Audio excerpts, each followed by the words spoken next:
here today to give you some tricks and hacks that the pros use and don't want you to know about.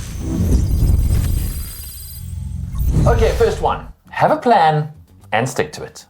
Okay, that sounds like a boring hack. But actually, this is one of the biggest differences between pros and age groupers. Pros set a plan, usually with their coach, and then they do it. No questions asked, no excuses. If they wake up feeling lousy, they may slightly relax their session goals, but they still go out and do it. If the weather is lousy, or they had a bad night's sleep, or it's their wedding day, they still prioritize their training.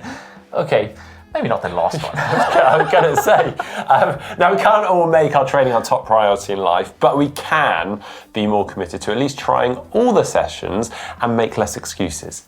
Yeah, I'm talking to you. Okay, next up, alternate hard and easy sessions. When you look at a pro schedule, it looks like they flog themselves every single day, but most actually go to the well. That means dig deep and push to their limits far less often than you'd think. They only do really hard sessions when they're ready to do a really hard session well. Yeah.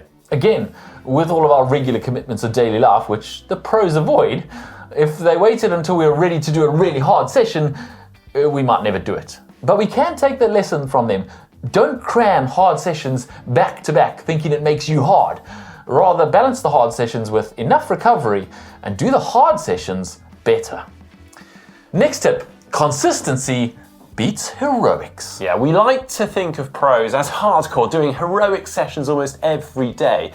And if you follow some of them on social media, you can be forgiven for thinking that is the case. True. But actually, the most successful pros seldom do crazy sessions or crazy paces or crazy distances. They understand that solid fitness is built with consistent progressive training, not hero sessions that leave you collapsed on the kitchen floor. Yeah, and you can learn from that. Next time you're tempted to join your mates for a 6-hour ride that you really aren't ready for, or a 3-hour run, or even a race that you aren't ready for, tell them, no, I can only join for half of it. I'm training like a pro.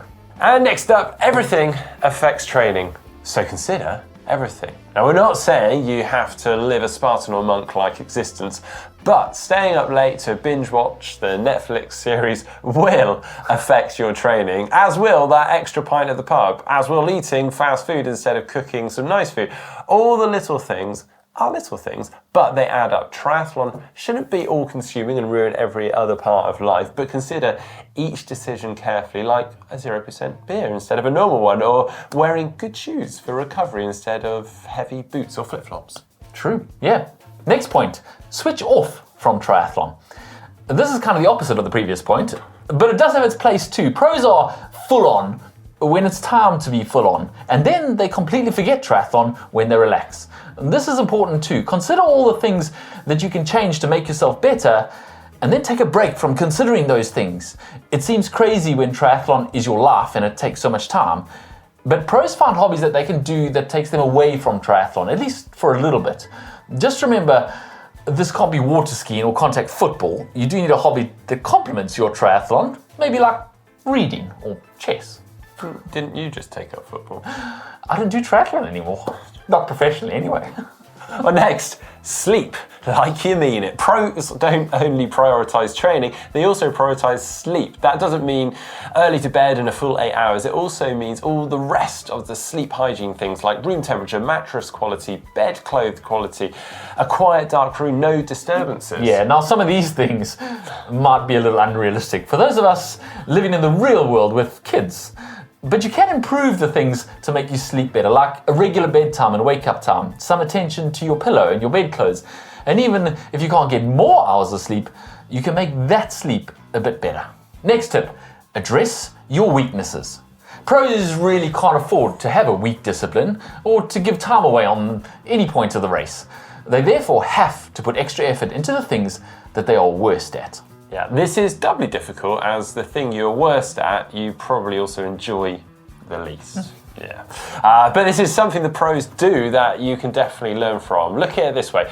The worse you are at something, the more room there is for improvement. So time spent improving your weaknesses will gain you more than time spent perfecting your strengths. True. Next point, do what you can. Now, everyone gets niggles and illnesses and setbacks. Pros learn to keep going through these things, and you can too. It's really easy to lose all your motivation and simply sit on the couch when you're ill or injured. After all, your race is unlikely to go well now. But in triathlon, there's almost always something you can work on and do whilst you wait to heal or recover from whatever's ailing you. Yeah, absolutely. Find the thing that you can do, even if it's not as specific as your normal training.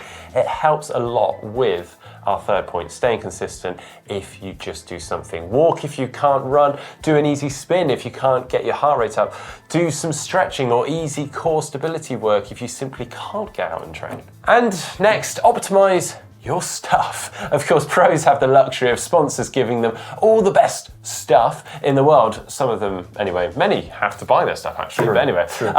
And you probably can't afford all that stuff. Yeah, but there are cheap or even free things that you can optimize for your race. Invest some time in your bike setup, for example, getting it as aero as possible. Make sure your shoes are the best for you, not just what your mate wears. Dial in your nutrition plan so that it's bomb-proof and it actually works. Not only do these things help save time on race day, but they also give you the confidence on race day that you have done everything you can do to be as fast as you can be, which is very motivating when the going gets tough in the later sections of the race. All right, our final one then, it's a big one, using those little elastic thingies to hold your bottle in.